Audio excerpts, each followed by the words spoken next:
Greetings, everybody, and welcome to Just Norm Channel. If you're new, please like, subscribe, and share. And today we are going to discuss Simpsons Comic Book Guy. I think 10 fun facts about him. So here we go. Number 1. What is Simpsons Comic Book Guy's real name? There's almost no point in The Simpsons where the comic book guy is referred to by his birth name. I stopped watching The Simpsons a long time ago. He's always reduced to nothing more than his occupation. He did always wonder if his birth certificate really did say comic book guy, though. Well, wonder no more. His birth name is Jeffrey Albertson.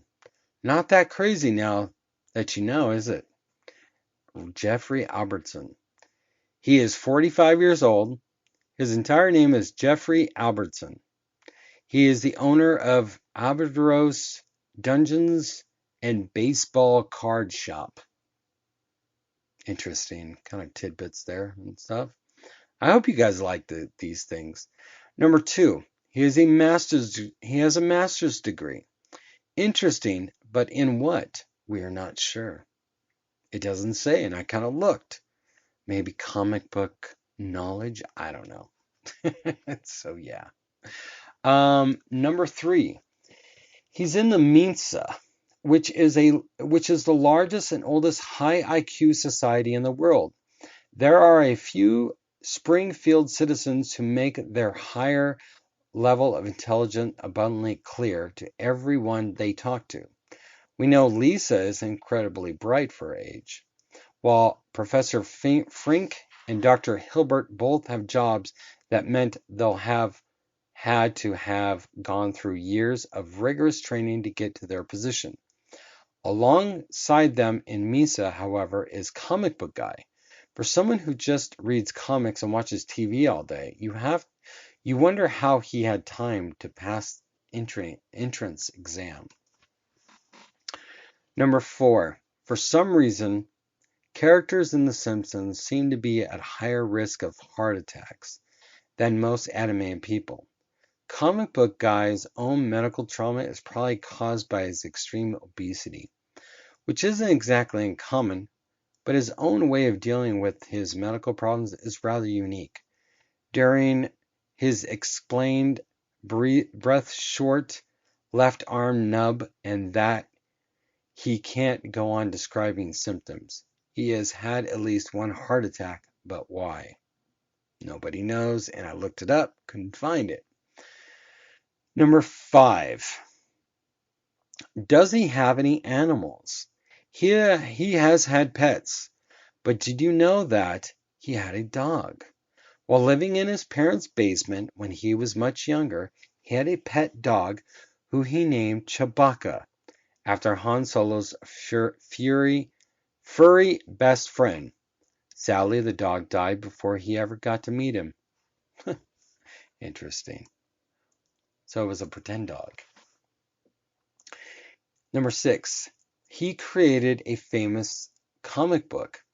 You'd think that with his deep love of comic books penetrating his every decision, every element of his life, Comic Book Guy would have worked on his own series at some time. Well, you'd be correct.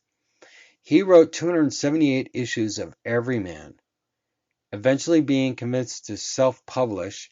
After a while, the book gained a bit of attraction and was given a film adaptation that starred Homer Simpson as Tiltler, complete loser. I think I remember that episode. Number 7. He had an online wife. Of course he did. Laughing out loud. That is funny. I remember the days of catalogs you could send away for a mail order bride.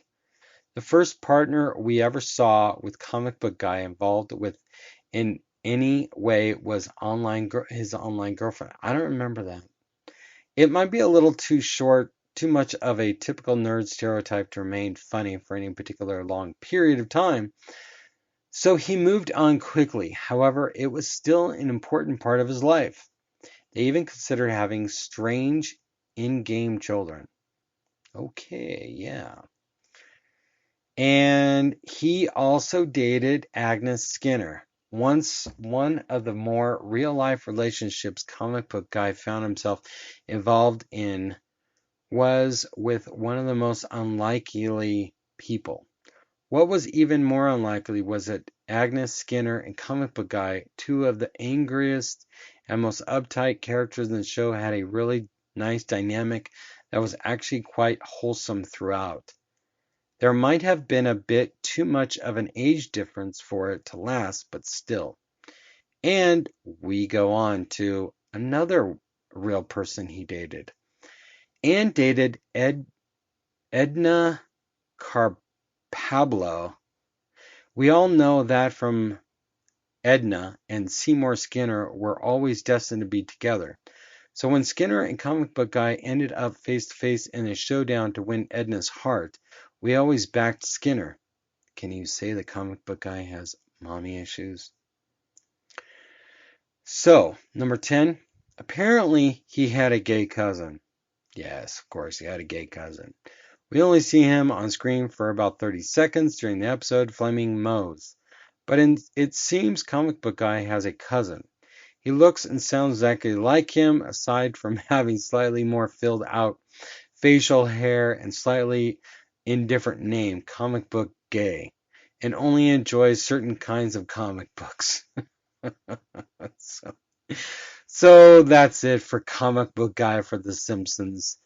So let me know what you think about that. Like, subscribe, and share. Take care, everybody. Bye.